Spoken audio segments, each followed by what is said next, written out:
Deus é poderoso. Ninguém pode frustrar os planos de Deus. Não existem homens poderosos. O único poderoso de fato é o Senhor. E ele diz que o coração dos seis está nas mãos de Deus. Portanto, eu e você não precisamos nos atemorizar em relação ao destino do mundo, em relação a toda a geopolítica, como os homens estão orquestrando as coisas. No final, todos eles são apenas peões no tabuleiro de Deus. É Deus quem rege o mundo. Graça e paz, bom dia. Vamos lá para mais um devocional. Devocional no Salmo 33. Devocional no Salmo 33. Vamos lá, vamos abrir. Salmo 33. Vamos ler. Versículo 10. Eu já falei um pouco sobre ele, vou falar novamente. O Senhor frustra os planos das nações, anula os intuitos dos povos. Vamos lá, vamos ler verso 16. Um rei não se salva pelo poderio do seu exército, nem o valente se livra pela muita força. Então tá vendo? Ó, Deus frustra o plano dos poderosos, das nações. Verso 16. O rei não se salva pelo seu exército. Não mesmo. Ele continua. Verso 17. O cavalo é falsa esperança. O cavalo aqui retrata o poder bélico. Então, hoje seria, ninguém vai ser salvo por uma bomba nuclear, pelo seu poder bélico, pelo seu exército. Não vai.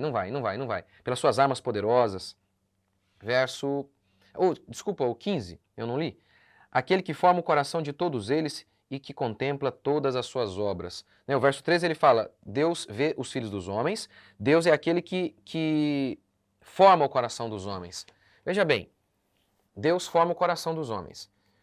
Esse mesmo Deus que a Bíblia declara que o coração dos seis está nas mãos de Deus e Deus inclina como um rio para onde Deus quer. Por exemplo, lembra de Faraó? A Bíblia declara que Deus endureceu o coração de Faraó. Deus não permitiu que Faraó se arrependesse. É isso mesmo. Isso não significa dizer que Deus colocou pecado no coração de Faraó. Assista a minha pregação em Romanos 9, eu falo sobre isso. Mas enfim, sobre predestinação eu falo sobre isso. Mas está muito claro, Deus endureceu o coração de Faraó. Deus não queria que Faraó se arrependesse e Deus não permitiu que ele se arrependesse. Deus endureceu o coração de Faraó para destruí-lo. Por quê? Ora, Deus falou para Moisés, Moisés, vá até Faraó e peça para Faraó deixar vocês irem. Só que aí, ao mesmo tempo, Deus já envia o seu anjo e endurece o coração de Faraó. Faraó vai dizer não. E tudo aquilo fazia parte do propósito de Deus. Por quê? Porque através dos nãos de Faraó, as 10 pragas foram liberadas. E assim, a ira de Deus foi manifestada, foi revelada, e a glória de Deus foi revelada. Como Paulo fala, que Deus permitiu a dureza de Faraó para revelar o seu poder, revelar a sua glória. Então, olha que coisa interessante. Até a maldade humana, o que Deus está dizendo é isso, até a maldade humana está debaixo do controle de Deus. Porque quando a gente fala assim, que Deus é soberano sobre Davi, por exemplo, Deus levantou Davi, Deus colocou Davi, todo mundo concorda. Mas quando a gente fala que Deus é soberano sobre Faraó, aí o povo fica meio assim, não. Deus é soberano sobre o bem, sobre Davi, e sobre o mal, sobre Faraó. Ele controla todas as coisas. Deus é soberano sobre o seu patrão, sobre o seu marido, se ele está trazendo angústia para você, sobre a sua esposa. Deus é soberano sobre todas as coisas. Deus não tirou férias quando o seu cônjuge começou a ficar ruim. Deus não fez isso. Deus não tirou férias quando a igreja foi perseguida. Deus não tirou férias quando você entrou em um trabalho e se viu em dificuldades por conta de um patrão, de alguém. Deus não tirou férias nas Bahamas celestiais. Ele é soberano sobre o bem e sobre o mal, sobre Davi, mas também sobre Faraó. Deus também fez Absalão, diz o texto bíblico, desconsiderar o ótimo conselho de Aitofel.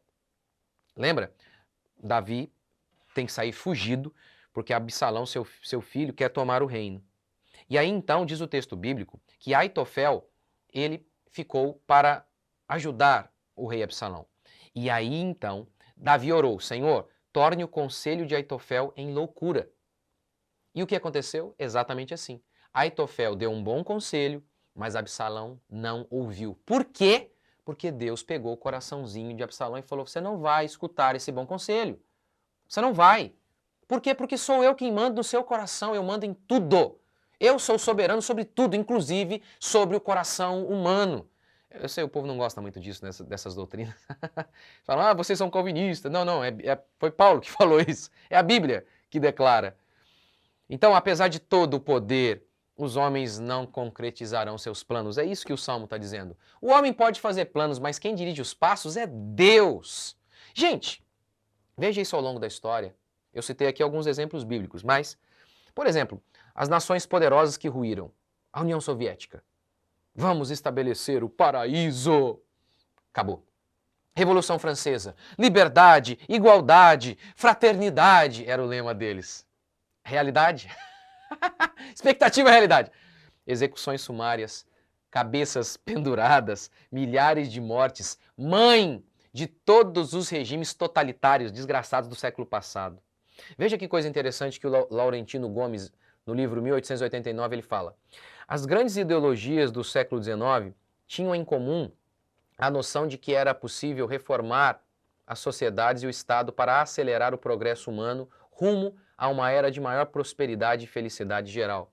Acreditava-se que a ciência e a tecnologia seriam capazes de conduzir os seres humanos a um novo patamar de desenvolvimento, conforto e autorrealização. A Revolução Industrial foi no século XIX, né? Abandonamos a superstição da fé cristã, adotamos a razão para explicar a realidade. Deus está morto, disse Nietzsche.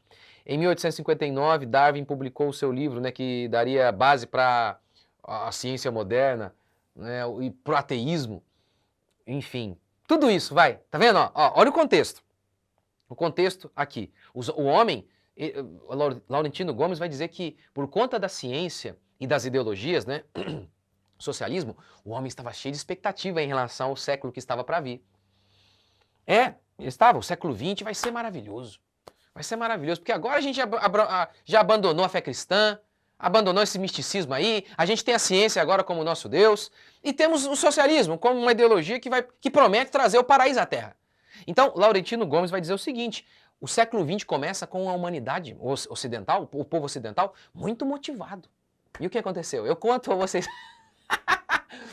Primeira Guerra Mundial, 1914, depois Segunda Guerra Mundial, os regimes totalitários, aí, socialismo, nazismo. O socialismo, só o socialismo, matou mais de 100 milhões de pessoas. Vamos ler de novo? Como que o homem estava no início do século XX? Como que ele estava? Animado, temos a Deus, a ciência ao nosso lado. Vamos ler a Escritura. Verso 10. O Senhor frustra os planos das nações. Como as nações estavam, abandonamos Deus. O século XX será maravilhoso. Duas grandes guerras. Fome, miséria, socialismo virou um verdadeiro inferno onde havia socialismo. O Senhor frustra os planos das nações. Meu querido, se Deus frustra até o plano dos poderosos, isso aqui, vamos lá. Isso aqui é uma advertência e ao mesmo tempo é consolo. Primeiro, é uma advertência. Se Deus frustra até o plano dos poderosos, não pode frustrar o seu. Para de ver coach aí, sei lá o quê. Eu posso todas as coisas em mim mesmo. Ei, acorda, meu. Eu dou conta. Eu tô para começar aqui uma série, Os Cristãos e o Dinheiro. E aí, obviamente, tô lendo livros aí deles, né, não cristãos, para rebater e falar, tá vendo o que eles dizem aqui? Olha o que a Bíblia fala. Um deles é o segredo da mente milionária. O cara fala lá, um dos segredos é pensa positivo. Pelo amor de Deus, cara. Não tô negando que é a coisa certa que eles falam ali, mas não adianta. Ainda que a água seja 99% pura, 1%zinho de veneno, né? Mas enfim. Eu posso, desde que eu pense de maneira correta eu vou ser rico, desde que eu pense de maneira correta eu posso, faço todas as coisas. Para! Você não é nada. Se Deus frustra até o plano dos poderosos, não vai frustrar o seu. Se o Senhor não edificar a casa, em vão trabalham os que edificam. Agora, isso aqui também é um consolo para nós. Deus frustra os planos dos homens, não do seu povo. Eu e você não precisamos temer a nada e nem a ninguém. Não sei quem vai ganhar a eleição, mas eu sei que, não importando quem ganhe, Deus é soberano. Eu não sei o seu patrão, seu marido, mas eu sei, Deus é soberano sobre a sua vida. Ele está no controle, até desses homens maus que de alguma maneira estão te afetando hoje. Não desanime, confie, e Ele vai frustrar os planos dos ímpios, e Ele vai erguer o seu povo. Você crê? Vamos orar? Senhor Deus e Pai, te agradecemos por mais um dia, fortalece a nossa fé, por meio da Tua santa e bendita palavra. A Tua palavra é a semente em nossos corações, que essa semente dê fruto, cresça, mais e mais, e que estejamos fortes para enfrentarmos nossos desafios.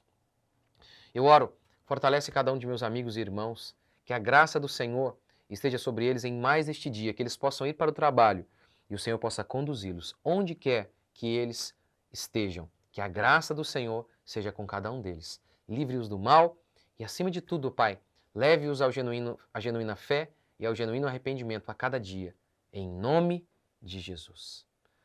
Amém? Deus abençoe vocês. Até amanhã, se Deus quiser.